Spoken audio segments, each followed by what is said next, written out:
I'm Mike from St. Thomas Economic Development here in front of a roundabout with another little update.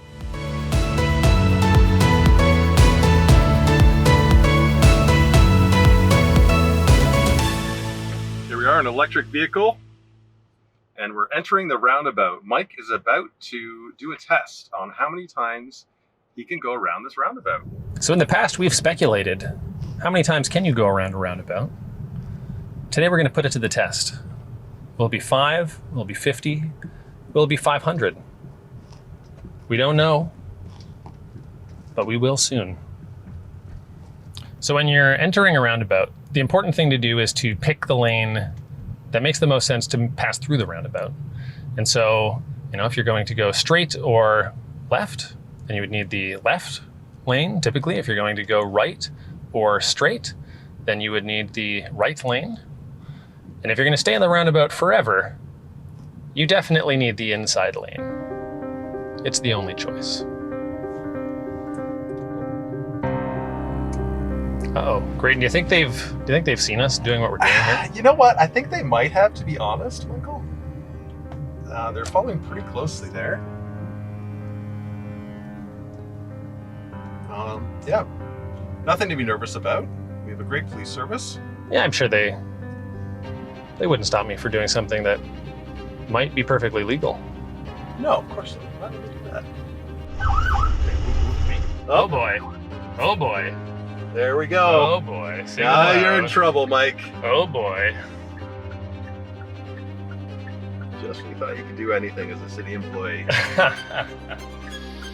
We are not above the law. Can't afford another ticket. How many do you have?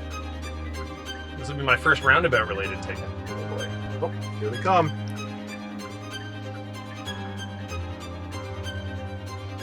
Uh-oh. Hi there, City Police. Reason for my stop today is I noticed you going in circles around the roundabout, and we're just checking for sobriety or looking to see maybe if you're lost. Officer, honestly, I have a hard time understanding roundabouts. I couldn't find my exit. I sort of got stuck on the inside and I didn't know what to do. I'm so happy that you helped me get out of that situation. Yeah, I know that they can be confusing to navigate, and it's pretty new in the city too with the marking, so that can be tricky. If you have your driver's license, your insurance, and your registration, we'll go from there. Okay, well, I'll get those for you right away. Is there someone at the police service we could talk to about how to get through a roundabout safely?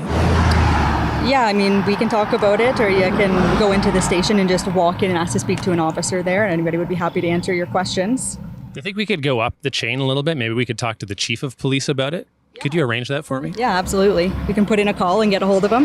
Okay, that would be great, officer. Thank you. I'll just get my documents for you now. Chief, I'm so happy that you could be here today. Lately, I've been having some trouble, as our viewers have just seen, getting through roundabouts appropriately. And I know I'm not the only one. St. Thomas, we're leaning heavy into the roundabouts. There's a lot of roundabouts in the city. There's going to be more. And I was wondering if you could help walk us through the things we need to know to safely get through a roundabout, to keep ourselves safe and everyone else safe while we're doing it. We're in front of a fairly simple roundabout here.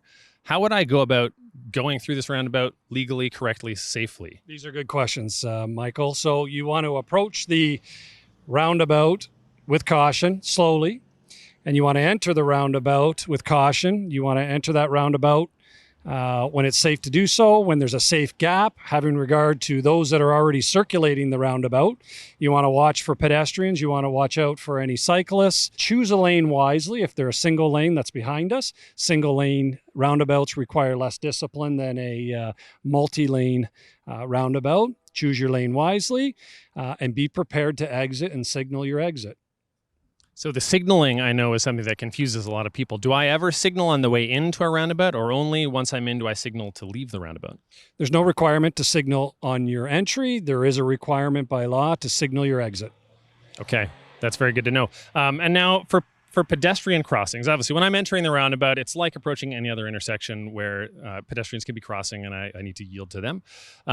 When I'm in the roundabout, I suppose I also need to yield to pedestrians on the way out of the roundabout. Correct. So we should always, as per any signalized intersection, you want to yield to pedestrians and cyclists.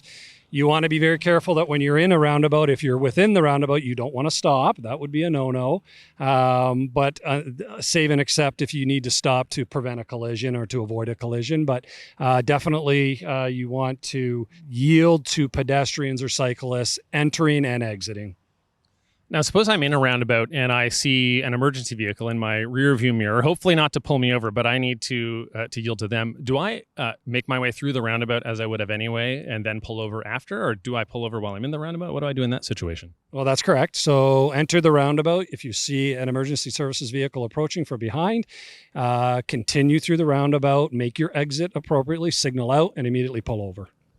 Okay, sounds good. I got to tell you, I feel much more confident now that maybe in the future I can avoid any other interruptions to my safe transit through roundabouts. Well, I'm very happy for you, Michael. That's great that you've got that extra information, and we're glad to provide that to the community.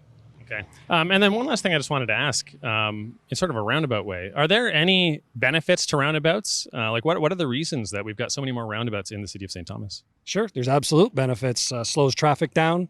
Our collisions are far less than they are at signalized intersections. They're safer for pedestrians or cyclists. There's climate benefits with vehicles not idling at signalized intersections. So there's a whole host of benefits, but it's to slow traffic down. It improves traffic flow and safety.